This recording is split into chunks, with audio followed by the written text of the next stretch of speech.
যুদ্ধ, সহিংসতা ও নির্যাতনের কারণে বিশ্বে ১২ কোটি মানুষ নিজের ঘর ছেড়ে পালাতে বাধ্য হয়েছেন। এটাই বাস্তুচ্যুত মানুষের সর্বোচ্চ সংখ্যার রেকর্ড বলে জানাচ্ছে জাতিসংঘ। আরও ভয়ানক বিষয় হচ্ছে, নিজ ঘর ছেড়ে পালাতে বাধ্য হওয়া মানুষের সংখ্যা প্রতিনিয়তই বাড়ছে। এই সংখ্যা কোথায় গিয়ে দাঁড়াবে সেটা নিয়ে চরম উৎকণ্ঠা প্রকাশ করেছে বিশ্লেষকরা। জাতিসংঘের শরণার্থী বিষয়ক সংস্থা UNHCR জানিয়েছে, গাজা, সুদান ও মিয়ানমার সহ বিশ্বের অনেক অঞ্চলে সংঘাতের কারণে মানুষ ঘর ছেড়ে পালাতে বাধ্য হচ্ছে, যার ফলে বাস্তুচ্যুত মানুষের সংখ্যা আবারও নতুন রেকর্ড করেছে। UNHCR এর বিবৃতিতে জানায়, বাস্তুচ্যুত মানুষের সংখ্যা এখন জাপানের জনসংখ্যার সমান। জাতিসংঘের শরণার্থী বিষয়ক সংস্থার প্রধান ফিলিপ্পো গ্রান্দি বলেন, গণহারে মানুষকে ঘর ছেড়ে পালাতে বাধ্য করার বড় কারণ সশস্ত্র সংঘাত। 2023 সালের শেষ নাগাদ 11 কোটি 73 লাখ মানুষ বাস্তুচ্যুত হয়েছিলেন। এবছরের এপ্রিলে সংখ্যাটি 12 কোটি ছাড়িয়ে যায়। 2022 সালের শেষে বাস্তুচ্যুত মানুষের সংখ্যা ছিল 11 কোটি। টানা 12 বছর ধরে সংখ্যাটি বাড়ছে এবং 2012 সালের পর এটি প্রায় 3 গুণ হয়েছে। এর পিছনে মূলত দায়ী দীর্ঘদিন ধরে চলমান সংঘাত ও নতুন সংঘাতের শুরু।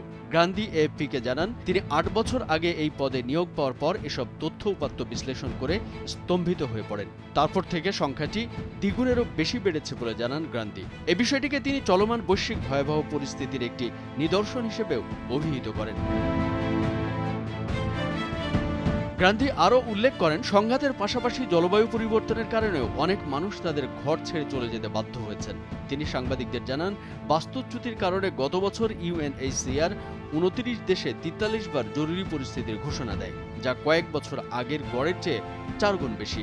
গ্রান্দি উল্লেখ করেন, এখন সংঘাতগুলো আন্তর্জাতিক আইনকে তোয়াক্কা না করেই সংঘটিত হচ্ছে।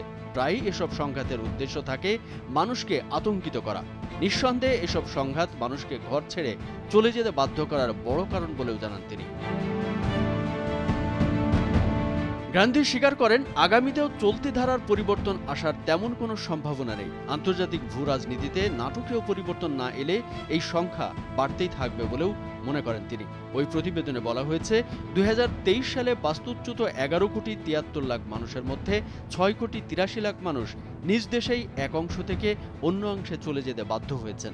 আন্তর্জাতিক শরণার্থী ও অন্যান্য কারণে নিজ দেশ ছেড়ে চলে যেতে বাধ্য হওয়া মানুষের সংখ্যা 4 কোটি 34 লাখ। প্রতিবেদনে Sudan, Congo, Myanmar, Ukraine, Gaza উপত্যকা ও সিরিয়ার কথা আলাদাভাবে উল্লেখ করা হয়। সিরিয়ার সর্বোচ্চ 1 কোটি 38 লাখ মানুষ ঘর ছেড়ে পালাতে বাধ্য হয়েছেন। এর মধ্যে দেশের ভিতর ও বাইরে বাস্তুচ্যুত মানুষ অন্তর্ভুক্ত। কামরুজ্জামান আরিফ, ভোরের কাগজ।